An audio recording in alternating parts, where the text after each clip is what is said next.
question that I wanted to kind of start with this morning is just a simple one, and that is, what if we've been using the wrong question to really begin to build our identity and who we are? And so, the thing is, as we think about that, what have we been looking at to really be able to build our value? And what if we've been basing the wrong thing on helping to build our value? 'Cause I'll give you some examples. Like for some people, we feel like, my job makes me valuable. And so what we'll do is we will build our identity on our job. We'll look at getting the best position in our job. We'll look at, growth in our job. We'll look at that and we'll think that my job is what makes me valuable. Or for some people, it could be social. The brand I built, the reputation that I have, the growth that I have in that way, then that's something that helps to be able to make me valuable. I mean, we could go through the list of things that we turn to try to build value in ourselves as well. What about success? Success is another place where we try to build value. If I have these achievements, and sometimes the success is connected, like, again, to the house that we have, the location that we live, the car that we drive, the gadgets that we have, and the more that we have of those, and the higher end they are, the more valuable that we feel. Or maybe even this. Let's just boil it down to, maybe the more that I believe in myself. Like, if I could just start there with those basics. If I believe in me and have confidence in me, and then I begin to recognize that that's what makes me valuable. And so what we're doing is we're building our life on all of these things to try to attain, to have and achieve and find value, and to be able to see ourselves as valuable. But again, the thing that they all have in common is that they all can be lost, or they can be taken away. Or, for example, if it's my own confidence in me, all I need to have is one foible, one slip up, or, one critique, or someone to say something. And then, boom, my confidence in myself is gone as well. And that could be taken away. And so I begin to think about, as we're looking at this idea of being made in the image of God, and we kind of talked about that this week because we're starting this series called Who Am I? And we kind of led into that last week. And I want to build upon what we talked about last week as well. And there's a question that I wanted to ask you. You see that question right here on the screen. It says, what if our value is not in what we build, but in who we reflect? What if our value is not in what we build, but in who we reflect? It says in Genesis chapter 1, verses 26 and 27, it says, then God said, let us make human beings in our image, to be like us. They will reign over the fish in the sky. Fish in the sky. Woo! Some flying fish. Flying fish. They will reign over the fish in the sea, the birds in the sky, the livestock, all the wild animals on the earth, and the small animals that scurry along the ground. So God created human beings in his own image. In the image of God, he created them. Male and female, he created them. And so here's what I want us to understand, is if we go back to the very basics of this passage, let us make human beings in our image, then what that really says to me then is I don't have to worry about building my value. My value has already been assigned. It's already been assigned because of the fact that I am made, and the same thing for all of us. We are made in his image. So there's no need for us to build and build and build and build the platform of our value on things that can be taken away. You already have it. We already have our value. And when we begin to reflect and understand that, there's something really beautiful as we see the ramifications of this. And so what I want to do for a minute is I just want to explore just the process that we see happening in creation. And as we begin to kind of explore that process, you'll recognize that there's something categorically different and unique in the way that God made man and women compared to the way that he made the rest of his creation. So, for example, when you read through the creation account, you'll see that it starts with let there, and then we'll see that it switches to let the. Here's a couple of examples of let the's. In Genesis chapter 1, verse 20, it says, then God said, let the water swarm with fish and other life. Let the skies be filled with birds of every kind. Genesis 1:24. Then God said, let the earth produce every sort of animal, each producing offspring of the same kind, livestock, small animals are scurrying along the ground, the wild animals, and that is what happened. So here's what's really interesting, is as you begin to read through the account of creation, the very first passage in the very first days, you see that it's very process oriented. Let there be light, let there be is very process oriented. And then we get to the right? Again, it's still very process oriented. But then on the sixth day, something switches. And it's no longer process oriented. It's really interesting. We see in verse 26, then God said, let us. Notice the switch? It's not let there, it's not let it is let us make human beings in our image to be like us. They will reign over the fish in the sea. I don't know why I'm having a hard time with sea. I've got sky, I've got ski. Next thing we'll have ska, but they'll reign over the fish in the sea, the birds in the sky, the livestock, all the wild animals on the earth, and the small animals that scurry along the ground. So see that process. It's really interesting to me that it switches from being a process-oriented account to now when it comes to making us, it switches to let us. So there is this connection, there is this relational dynamic that is there that is really powerful if we can allow ourselves to begin to just to understand the ramifications of that and begin to just kind of process that. It is amazing. This switch says something very different. And so here's what it also communicates. That God is kind of like the overseer of all creation. But when it comes to mankind, there's a special relationship that he has with us. Special relationship. And then there's another thing that's really interesting to me. If you go back in Genesis chapter 1, verse 24, it says, then God said, let the earth produce every sort of animal, each producing offspring of the same kind, livestock, small animals that scurrying along the ground, and wild animals. That is what happened. So here's what's interesting. As you walk through the creation account, you will see that before God creates man, it seems like creation is always connected to creation. That there's somehow that it builds on itself. And then also it says, like, let every animal according to its kind. So again, its kind is still connected to creation itself and things that he's making. But then when it comes to man, it says in verse 26, then God said, let us make human beings in our image. So even the creation of mankind is not connected to creation itself. Our creation is connected to our Creator. So it's different. To be like us, they will reign over the fish in the sea. I got it. Okay. The birds in the sky, the livestock, and all the wild animals on the earth, and the small animals that scurry along the ground. And if you continue, if you read through the Genesis account, here's the thing that's really interesting. When God makes the animals are alive when he makes them. They're alive when he makes them. But when it comes to mankind, something is really interesting. It says that he formed man, and then what he did was he breathed his breath into man. He breathed the breath of life into man. It's very different than, again, all of creation. There is God himself is breathing his life into us. So again, there is that unique connection that we have with him as we continue to pursue him. And so when I think about this, I think about, like, as you look at the creation account, and you'll see this, like there's this building that is happening, that is moving, and then God gets to the high point of his creation.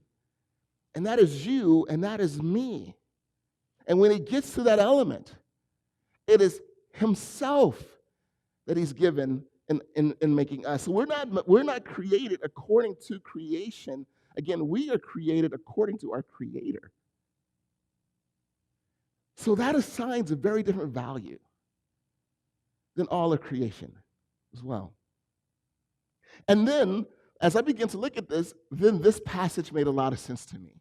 In Ephesians chapter 2, verse 10, there's a guy named Paul who's talking about God. He says, "For we are God's" what?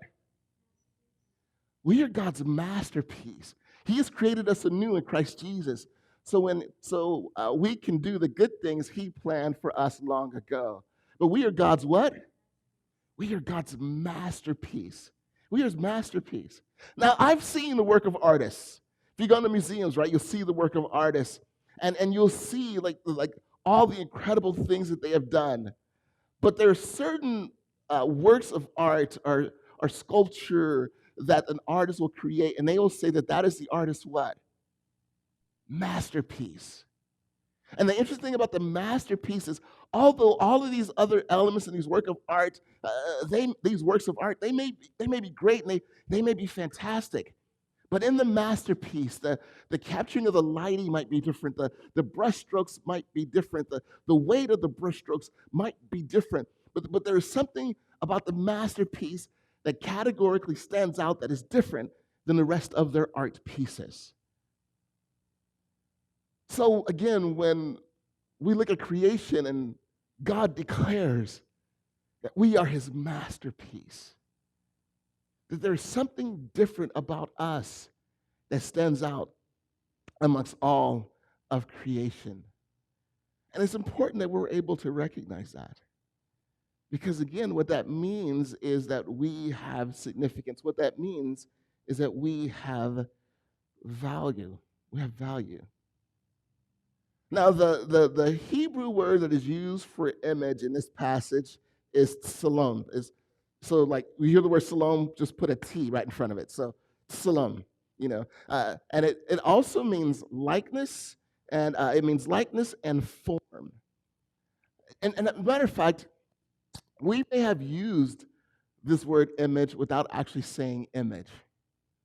Have you ever seen it where someone will say something like this, like they'll see a father and the son walking along, and they'll say, "Man, he is the spitting image of his father." Have you ever seen that? He is a spitting image of his father, which is always really funny to me because they never say that about daughters.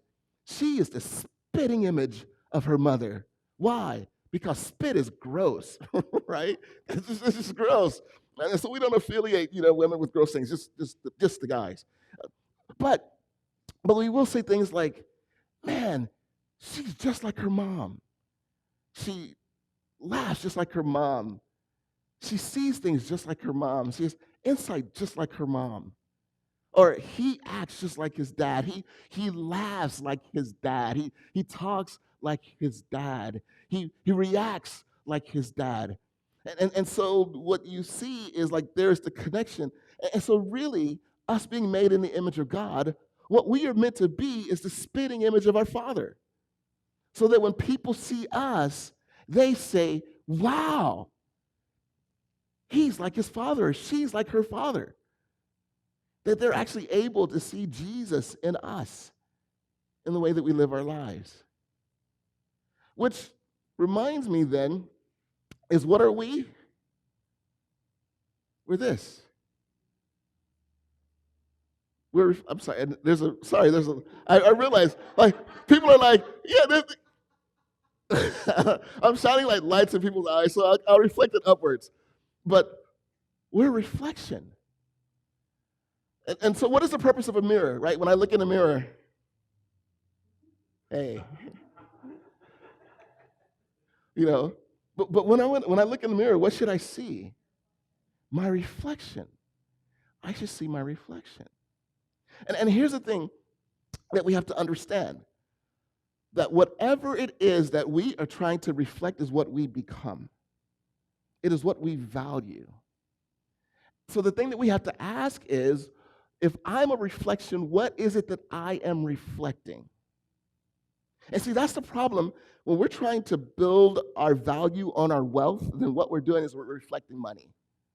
Or if we're trying to build our value on our career, then we're reflecting whatever job it is. If we try to build our value on relationships, then we reflect whatever relationships that we find ourselves in. And if it's a great relationship, then maybe we reflect greatly. But If it's a horrible relationship, then we reflect that horribly. So it goes, so whatever it is that we are trying to reflect is what it is that we're trying to build our value on.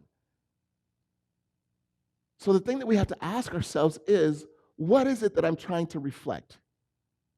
What is it? What is it? Because whatever it is that is before you, that is what we're trying to reflect. Whatever it is that we're prioritizing, that is what that is what we're reflecting. So what we have to ask ourselves is, when I look at the mirror, am I reflecting on, as a mirror, am I reflecting on God who is in front of me? Am I reflecting on God who is in front of me? And if we are, then what happens is it gives us the opportunity to be able to step into the fullness of who we are as human beings. Which brings us to this next point. You can see this right on the screen as well. To embrace being made in the image of God is to embrace what it means to be fully human. To embrace what it means to be made in the image of God is to embrace what it means to be fully human. So that's why we have to ask ourselves, what am I building my life on? What am I reflecting? And like I said before, and I get it. Because one of the driving questions that we have in our lives is who am I? And there is a message that is given by our society. And it is connected to value. And our value and our society will look at someone and say, you have greater value based on the position that you have. You have greater value based on the amount of money that you have. You have greater value based on the influence that you have. And so that's what we try to build those things into our lives. But here's the thing that's really interesting. And we've seen the story of how many people have built lives that we are envious of, and yet they're still categorically empty. Why? Because the things they have built their life on does not make them fully human. So as a result, they're building all of these things. This is also why they build their lives on these things, and at the end of the day, they still feel like they have no value. Because those things don't create value in us. It's who we reflect. That's where our value is. And so it goes back to the original question, and you can see that on the screen again. What if our value is not in what we build, but in who we reflect? What if that's where our value is found? And what if we begin to now say, you know what, God, I'm going to make that my goal, to truly look at reflecting you. And what does that mean? So what does that mean? What does it mean to reflect, and how do I know that I'm doing it? So we're going to spend some time looking at Genesis chapter 1, verse 26, and kind of breaking down what it means to reflect. We're going to look at that in a second. But before I get there, there's some things that are important that I want you to understand. And the first thing that I want you to understand is that there are certain, I guess, benefits of our being made in God's image. For example, we know that God is intelligent. He is intelligent. I mean, when you look at the way that creation was done and the order of creation and the way that it builds, that is someone who is intelligent. And so if we are made in his image, guess what that means? We are what? Intelligent. We are intelligent. But here's the thing that I've learned. And it's important for you to understand this too. That because we are all unique and we're all individuals, not everyone's intelligence is in the same area as another person's intelligence. So some people are book intelligence, right? I mean, some people, man, you sit down and you have a conversation with, and certain people you can look at that conversation and you hear like indemnify and copious, and you hear all of these words coming out, and you're like, I have no idea what is happening in this conversation. But I'm just gonna, right? Some people are wired that way, that's where their intelligence lies. And then what we have a tendency to do is we compare our intelligence with that specific line of intelligence, and we say what? I'm not intelligent. I mean, if we're honest, we'll say something like, I'm dumb. I'm an idiot. I'm stupid. And we really beat ourselves up.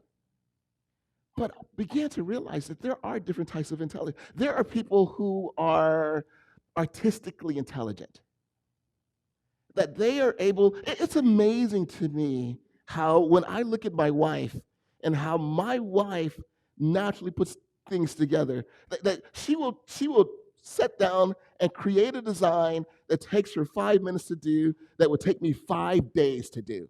And it still wouldn't look right. But she is artistically intelligent. Some people are musically intelligent. You know, we look at Gabe and just the way that he plays piano. He's musically intelligent. We look at Ariel and her voice. I mean, this is the voice of an angel, and so she is just, musically. And Sean's like, "That's right, baby. That's right, baby. You are an angel." Sorry about that. But but that's the way that God is wired. She's intelligent in that way. Some people, when it comes to like sports, some people are just athletically intelligent. There are ways that they can move their bodies, respond to certain things, see certain. I have no idea how someone is able to hit 100-mile-an-hour fastball. No idea. Because I can't hit a 20-mile-an-hour soft pitch softball.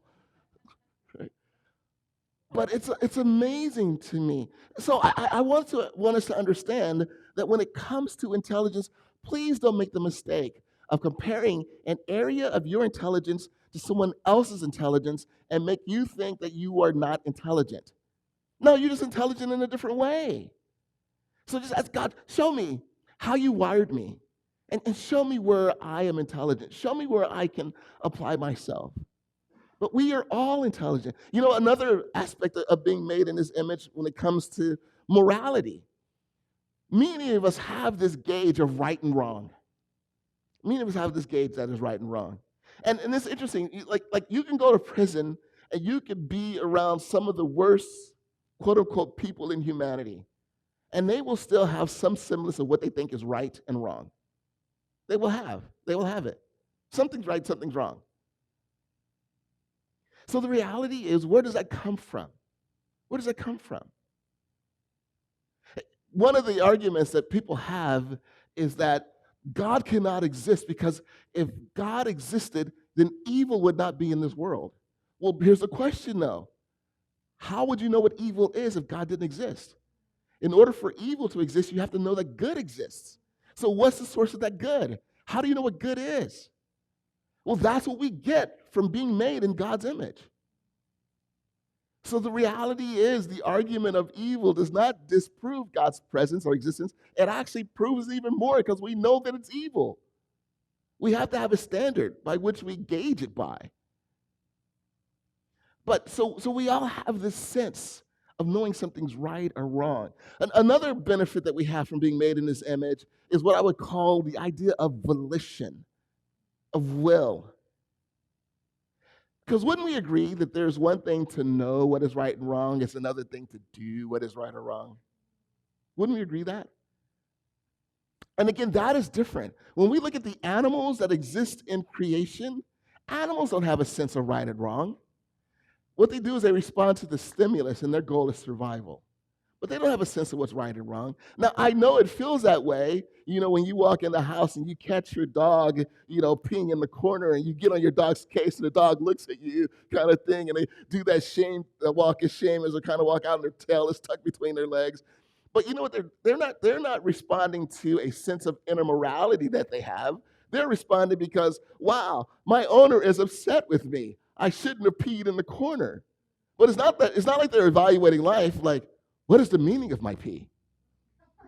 Why did I pee in the corner? Why doth thou protesteth me peeing in the corner?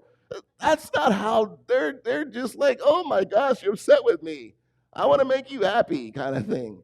But there's no morality, there's no willfulness connected to it. They're just trained. And they respond to their stimulus or stimuli. But we have the ability to not only know right from wrong, we have the ability to be able to decipher why it's right or why it's wrong. And then not only as we figure out why, we also allow that to move us to be motivated. That I know why, and I know that if I do the right thing, I know that there's a benefit. I know that there's an outcome that is, so therefore I do the right thing. The rest of creation doesn't have that. It just responds to stimuli. So these are some of the things that make us different. But what I want to do is, again, we're talking about being fully human, right? We're talking about being fully human. And so what I want to do in this passage is I want to explore what it means to be fully human. And so we're going to jump into a breakdown of Genesis 1:26. So starting with the very first part of 1:26, it says, then God said, let who? Let us. Let us. Which always leads to the question, and what is the question that people always ask? Who is us? Who is us? Or would it be, who are us? Sorry, it's a grammatical thing I got distracted by. But who be us? Yeah, how about that one? But who's the us that is talking about? And so some people will say, well, God was talking to the angels. But here's the thing. We know that angels are created beings. So it's weird for a creator to talk to the created and say, let us make in our that's not creator created kind of conversation. Us has to be creator level conversation.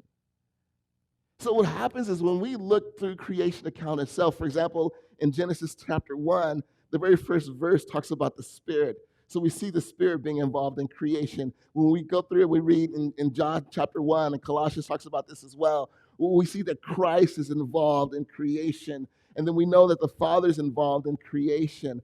And so the us is the Father, Son, and the Holy Spirit. Now, why is that so important? Because here's what I want us to understand, what it means to be fully human. For there to be an us before creation, that also means that love existed before creation. Love existed before creation. Because we know that the Father loved the Son loved the Spirit loved the Father, the Son loved the Spirit, and all of the combinations there can be in that.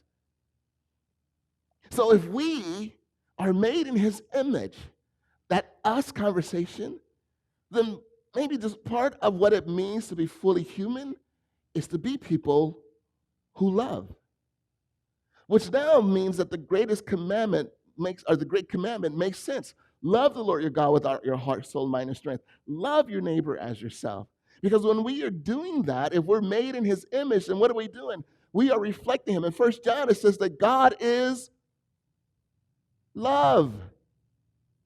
He is love. That is who he is. That is his identity. He is love. So the reality then is, if we are going to be fully human, then we have to embrace the capacity and begin to know what it means to fully love God and love others.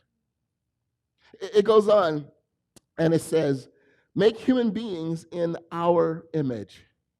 Make human beings in our image. So in that passage, we see that he's a creator. And the beautiful thing about the creator is, again, I love it when you look through the process of creation, and it is amazing. I don't know if you saw this the other night. Heidi actually posted it. She took the dog out for a walk, but before she took the dog out, I was in the kitchen. I just happened to look out the window, and I was like, "Oh man, this sky is beautiful right now." And I forgot what day it was, but she walked outside and she posted that day as well. There was lines of clouds that were going across the sky, and there was like pinks and blue hues, and there was a little purple. It was just incredible. Thank you. So we see creation that is like that. It's amazing. God is the creator. But as I began to look at it, I began to also think, as God went through the process of creation, realize that the process of creation was building to a culmination point. The process of creation was building to the masterpiece of his creation, which is, again, us. So what if then, when we look at the idea of being fully human, it's more than just being creative. Because when he says make man in our image, that he's doing the creation part of it and everything is building to mankind, then maybe what we can begin to do in order to become fully human is become fully invested in using all of our creative abilities to help others recognize that they're made in his image, to begin to help them recognize their value, their significance, to help them begin to break away from everything that they're trying to build their lives on that will leave them empty anyway, that we walk alongside them as we are growing in our understanding of what it means to be fully human. And then we begin to walk alongside them as well. You know, when you read through the life of Jesus Christ and you look at Jesus Christ really does reflect what it would look like if we had never sinned. He was fully human. The only difference is, of course, he's God. He's God in the flesh. So, of course, there is limits to our capacities, what we've been able to do if we had never sinned. But what he does is he reflects what it looks like to be fully human. Bless you. He reflects that. And so it's an opportunity for us to begin to see, like, let me study the life of Jesus Christ, because that will help me to begin to understand who I am and how I'm made and how I can begin to live. And so what if, just as Jesus Christ came to restore humanity to begin to be that original image of God that they were intended to reflect, so what if we made that something that we desire to, and that we went after as well, and begin to build in the lives of others that are around us? And then it goes on and say in Genesis 1:26, to be like us. To be like us. And I wondered, like, what does that mean? But then I started thinking about this process. You know what's one of the things that's really cool about the Trinity is the Father points to the Son as well as the Spirit. And the Son points to the Father and the Spirit. And the Spirit points to the Father and the Son. And one of the things that they do is they reveal each element of the Trinity to us, and they point to the other because they invite us into this relationship with them. And they point. So what if becoming fully human also means that what we do is, if we are reflecting God, that means our lives should be pointing people to God. So part of being fully human is, I think, is a process of us being able to do that as well. And then it goes on to say in Genesis 1:26, they will reign over the fish in the sea, the birds in the sky, the livestock, all the wild animals on the earth, and the small animals that scurry along the ground. It says they will reign. I think sometimes when we see the word reign, we think of like reign, conquer, control, master. Who's the master? I'm the master, right? I almost did The Last Dragon, but I don't know if how many of you guys have seen that movie. There's a character named Shonuff, and who's the master? People yell, Shonuff, kind of thing. And sorry, I digress. But that's what we think of when we think of reign. But when I look at Jesus, because of course we know Jesus is master, right? We know that he is Lord. He reigns over us. But when he came on this earth, he made a very interesting statement. He said, the Son of Man came not to be what? Served, but to serve. So what if our approach to creation is not one as master and controller? And I think the reason why I challenge this mentality is because this is one of the reasons why, we tap into the earth's resources and we mishandle the earth. Because we think the earth is there to serve us. But actually, I think it's the other way around. That we're here to serve and protect and watch over and look over. And not only that, but we're also here to serve one another. We're here to serve each other. So when it comes to all that, I put all of it together to make one big definition you can see right on the screen. To be fully human is to love, continue the creative process by partnering with God in the restoration of humanity, pointing others to the Father, Son, and the Holy Spirit, and serving. That's what it means to be fully human. And so when we understand this, I want us to understand that what are the implications of this? It means that I approach work differently. Now I'm not approaching my job because I'm trying to get something out of my job, because I'm trying to fulfill some emptiness that is in me. Now I approach work and I'm whole because I'm made in His image. So now when I go to work, I'm not trying to use work to find fulfillment. I'm working because I'm trying to honor God at my work.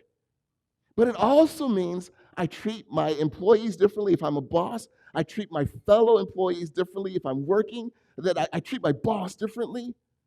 Because now I'm not trying to pull all this from my identity. I already have my identity. So now, what about in our family?